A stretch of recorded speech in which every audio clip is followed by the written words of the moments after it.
फलस्तीन के बारे अल्लाह को क्या जवाब दूंगा। जुल्म तले पिसते फलस्तीनियों को मैं नहीं छोड़ सकता। मेरी बात वही है जो कायद आज़म की बात थी। मैं इसराइल को कभी भी तस्लीम नहीं करूंगा। तस्लीम करने पर मेरा ज़मीर ही गवारा नहीं करता। ये वो अल्फाज है हमारे हर दिल अजीज वजीर आज़म जनाब इमरान खान के, जिनकी गूंज इस वक्त पूरी दुनिया में सुनाई दे रही है। क्या अपने क्या पराए, सब इमरान खान के इन अल्फाज को कदर की निगाह से देख रहे हैं। कल की वीडियो में मैंने आपको बताया था कि किस तरह फलस्तीनियों ने वजीर आज़म इमरान खान का शुक्रिया अदा किया, मगर आज की वीडियो में मैं आपके साथ तस्करा करूंगी उन वर्ल्ड क्लास न्यूज एजेंसीज का जिनको सारी दुनिया देखती सुनती और इन्हीं के बनाए गए मौकफ की पैरवी करती है। आज मैं उन कम ज़र्फों और हासदीन से भी मुखातिब हूँ जो वजीर आज़म इमरान खान पर तंज करते वक्त अपने गिरे हुए मियार से भी नवाज शरीफ के प्लेटलेट्स की तरह नीचे गिर जाते हैं। वजीर आज़म इमरान खान ने फलस्तीन पर जो मौकफ इख्तियार किया, इसके अलावा भी जो कारनामे इन्होंने सरअंजाम दिए हैं, इनसे पाकिस्तान की साख बेहतर हो रही है। ख्वा अक़वाम मुत्तहिदा में नमूसे रिसालत पर वाज़िया मौकफ इख्तियार करना हो, ख्वा डैम्स पर काम की रफ्तार तेज करना हो, फौज के साथ ताल्लुकात बेहतर करने हो, तबाह हाल माशत को मुर्दा हालत से उठाकर चलने के काबिल बनाना हो, बिलियन ट्री सुनामी मंसूबा हो, सेहत कार्ड्स का इजरा हो, एहसास प्रोग्राम, मुसाफिर खाने, BRT और सबसे बढ़कर पाकिस्तान को एक जानदार खारजा पॉलिसी देना वजीर आज़म के वो काम है जिन पर पाकिस्तानी कौम को इनका शुक्रिया अदा करना चाहिए था। इन्होंने जो काम सार अंजाम दिए वो 70 साल में कोई नहीं कर सका, मगर इन कामों को बहुत कम सराहा जाता है। वजीर आज़म पर जिन बातों की तनकीद की जाती है, कमाल की बात यह है कि पाकिस्तान की तारीख में तो क्या सारी दुनिया में इस किस्म की तनकीद किसी भी हुक्मरान पर कभी नहीं हुई। मसलन टमाटर महंगे कर दिए, शेरवानी का बटन ही बांधा था, कुर्सी पर बैठने की तमीज नहीं, अर्तगल ड्रामा क्यों चलाया, ओपोजिशन के साथ बात क्यों नहीं करता। इंतहाई कम ज़र्फियत है जिस पर इन्हीं लोगों के कद छोटे होते होते बिल्कुल बोने बन चुके हैं। तो चलिए जी, इन बोनों को मजीद छोटा करने के लिए मैं आपके साथ कुछ मालूमात मजीद शेयर करती हूँ ताकि आप पर इमरान खान न्याजी की दुनिया में कद काट मजीद वाज़िया हो जाए। जिस वक्त वजीर आज़म इमरान खान ने कामरान खान को अपना इंटरव्यू दिया, उसके ठीक 3 घंटे बाद अल जजीरा न्यूज की जानिब से ब्रेकिंग न्यूज चली कि पाकिस्तान के वजीर आज़म इमरान खान ने कहा है कि पाकिस्तान इसराइल को तस्लीम नहीं करेगा। अल जजीरा न्यूज पूरी दुनिया में देखी जाती है और वजीर आज़म का ये बयान पलक झपकने में पूरी मुस्लिम दुनिया तक पहुँच गया और लोग वजीर आज़म के पूरे बयान के तर्जुमे मांगने लगे। वजीर आज़म का बयान कुछ ही घंटे बाद अरबी चैनल्स पर अरबी तर्जुमे के साथ चलाया गया। इसके साथ एशियन लाइट इंटरनेशनल न्यूज़पेपर जो कि लंदन और दुबई में शाया होता है ने भी इसी नुयत की ब्रेकिंग न्यूज थी और वजीर आज़म के बयान को अपनी शाह सुर्खियों की जीनत बना दिया। द न्यू इंडियन एक्सप्रेस ने भी वजीर आज़म के बयान को पाकिस्तान का इसराइल के साथ रवाबत कायम करने का कोई इरादा नहीं को अपने सरे वरक की जीनत बनाया। इसके साथ साथ TRT वर्ल्ड जो कि तुर्की का सबसे बड़ा अखबार और TV चैनल है ने वजीर आज़म के बयान को तफसील के साथ एक आर्टिकल की सूरत में शाया किया। आपको याद दिलाते चले कि वजीर आज़म के अक़वाम मुत्तहिदा में बयान को सदर उर्दगान ने तुर्की के स्कूल्स की किताबों में शाया करने का भी अंदिया दिया था। इसके अलावा NB news, Fox News, the UA news, Sahar news, Menafn, DT next और AA न्यूज ने भी वजीर आज़म के बयान को अपनी शाह सुर्खियों की जीनत बनाया। अगर किसी को लगता है कि मैं शख्सियत परस्ती को बढ़ावा दे रही हूँ तो ये सोच जहन से निकाल दें, क्योंकि मेरा मुद्दा सिर्फ इतना ही है, अल्लाह जिसे चाहे इज्जत दे, जिसे चाहे जिल्लत दे, इसमें कोई ज्यादती या कमी नहीं कर सकता। बाकी शख्सियत परस्ती में तो वो लोग मुलविस हैं जो लोग बात बात पर वजीर आज़म पर कुफर के फतवे लगाते रहे, मगर नवाज शरीफ और जरदारी के बारे में इनकी राय अचानक तब्दील हो जाती थी। क्या कभी नवाज शरीफ और जरदारी ने ऐसा कोई बयान दिया जिसे पूरी दुनिया में हाईलाइट किया हो? इन्होंने तो बस अपने आकाओं को खुश करने के लिए कश्मीर और फलस्तीन के मसाइल पर वाजबी से कॉपी पेस्ट बयान दिए और हमेशा पाकिस्तान को एक गुलाम स्टेट के तौर पे पेश किया और हमारी मजहबी जमातों को वो दीन इस्लाम से ज्यादा अजीज भी हैं। इन जाली मुल्लाओं से मैं कहना चाहती हूँ कि तुम इसे यहूदी एजेंट कहते थे ना, ईमान फरोशो मुल्लाओं, हमें मालूम है कि तुम ऐसा कहते थे, क्योंकि इसने तुम्हारी मजहब फरोशी पर ऐसी सख्त चोट लगाई थी कि तुम्हारा बददियानती और मुनाफत के पत्थरों से तामीर शुदा किला जमीन पर आन गिरा था। तुम झूठे साबित हो गए और तुम्हारी साजिशी मंसूबाबंदी अल्लाह की तदबीर के सामने मिट्टी में मिलकर रह गई। इन सहाफियों से भी कहना है जो वजीर आज़म इमरान खान पर बात बात में झुकते कसते और झूठ बोलते हैं, तुम इसे यहूदी एजेंट कहा करते थे ना। कलम फरोश सहाफियों, हमें मालूम है कि तुम ऐसा कहते थे, क्योंकि इसने तुम्हारी हुक्मरानी के दर पर की गई दलालियों को फाश करके रख दिया था। रियासती खजाने से अपनी आंखों और पेटों को बढ़ने वालों, तुमने इन बरसों में क्या क्या साजिशें नहीं रचाई, लेकिन आज तुम अपना कालकज़दा चेहरा किसी को दिखाने के काबिल नहीं रहे। तुम सब चोर उचक्के और राहजन मिलकर भी इस अल्लाह के दरवेश का कुछ न बिगाड़ सके और आज कहीं जेलों से फरार चाह रहे हो और कहीं बिस्तरे मरग पर जा पड़े हो। एक फैसला तुम जैसे शैतान प्रस्त लोग अल्लाह की जमीन पर नाफज करने की कोशिश करते हैं और एक फैसला वक्त खुद सुनाता है जिसमें रब्बे ताला का हुक्म शामिल हुआ करता है। तुम जलील तो थे ही, अब रुस्वा भी हो गए। आज तुम्हारे झूठों से पर्दा उठ चुका और मुनाफत से लथड़े तुम्हारे बरहना चेहरे हमारी नफरतों को दावत दे रहे हैं। वो दरवेश एक अल्लाह की इबादत करता है और इस एक अल्लाह की इबादत चाहता है जो इसको मिल गई। तुम झूठे, मुनाफिक और बदनीयत थे, सो नाकाम हुए, और वो नेक नियत, मुखलिस और ईमानदार है, सो रब ने उसे सुरखरू कर दिया। क्या आपको मालूम है कि मुशर्रफ के लगाए गए नारे सबसे पहले पाकिस्तान में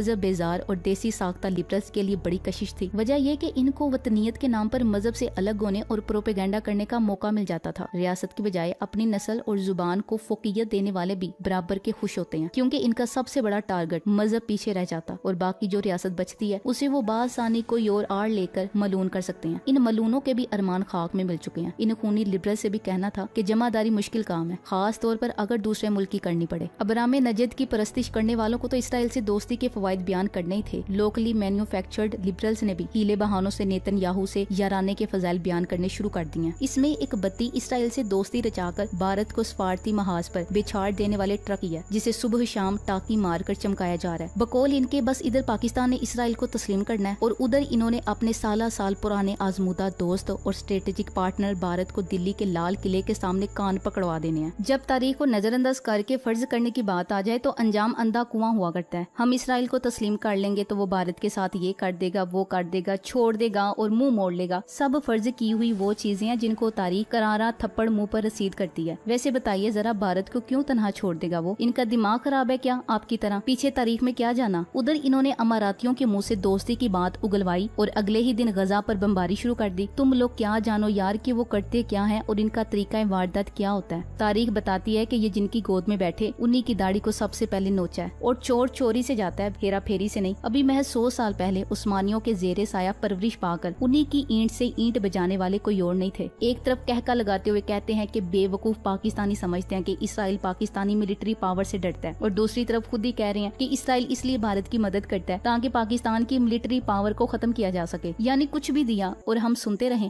जब तक कजाफी नेटो के सामने तनकर खड़ा रहा, कोई इसका कुछ न बिगाड़ सका। लेकिन जैसे ही इसने बेटे सैफुल इस्लाम की बातों में आकर दोस्ती लगानी शुरू की तो उजाड़ के रख दिया इन्होंने लिबिया को। इसराइल को तस्लीम करके भारत को तनहा करवा देने वाली गोली देने वाले भी अच्छी तरह जानते हैं कि ऐसा कुछ नहीं होगा, लेकिन कुछ तो बात करनी है जिससे नीम की डली पर चीनी चढ़ाई जा सके। एक तरफ इस तबके ने शोरो गुगा मचा रखा है कि मजहब का रियासत से कोई लेना देना नहीं होता और दूसरी तरफ मरे जा रहे हैं इस रियासत से दोस्ती करने के लिए जिसकी बुनियाद 2500 साल पुराने मजहब पर रखी गई है। कहने को मजीद बहुत कुछ है साहबान, बेहतर है कि इसी को काफी समझा जाए। सऊदी अरब यूएई के जरिए 50% इसराइल को इनडायरेक्टली तस्लीम कर चुका है और बाकी का 50% वो किसी भी वक्त कर सकता है। अमेरिका और इसराइल के मबैन एक खुफिया मुआहिदा है कि अमेरिका किसी भी मुल्क को दिफाई शोबे में वो हथियार मुहैया नहीं करेगा जो इसराइल के हथियारों से ज्यादा बेहतर हो। और आज अमेरिका ने यूएई को F-35 जंगजू तैयारे देने का फैसला किया और ये हथियार तुर्की और ईरान के खिलाफ इस्तेमाल करने के लिए दिए जा रहे हैं। आप अंदाजा कीजिए यहूदो नसारा किस तरह मुस्लिम ममालिक में से ही कुछ मुस्लिम ममालिक को अपना हमनवा बनाकर मुसलमानों के खिलाफ इस्तेमाल करने जा रहे हैं। मैं पहले ही अर्ज कर चुकी हूँ कि तुर्की की उभरती हुई ताकत को देखकर अल सऊद हर गुजरते दिन इस खौफ में मुब्तला हो रहे हैं कहीं तुर्की एक मरतबा फिर हमारी बादशाहत का तख्ता उलटकर हजाज मुकद्दस को अपने कंट्रोल में न ले ले। एक तरफ यहूदो नसारा के बछाए हुए जाल और दूसरी तरफ उम्मत मुस्लिमा के कुछ भटके हुए इस्लामी ममालिक। ये सूरत हाल इस कदर खौफनाक है कि आइंदा मुस्तकबिल में मुझे मशरिक वस्ता की सूरत हाल किसी जंग की तरफ जाती हुई दिखाई दे रही है। दुनिया में अमन कायम करना हो या उम्मत मुस्लिमा के मसाइल हल करने हो तो मैं एक पाकिस्तानी होने के नाते ये कहते हुए बड़ा फख्र महसूस करती हूँ कि अल्हम्दुलिल्लाह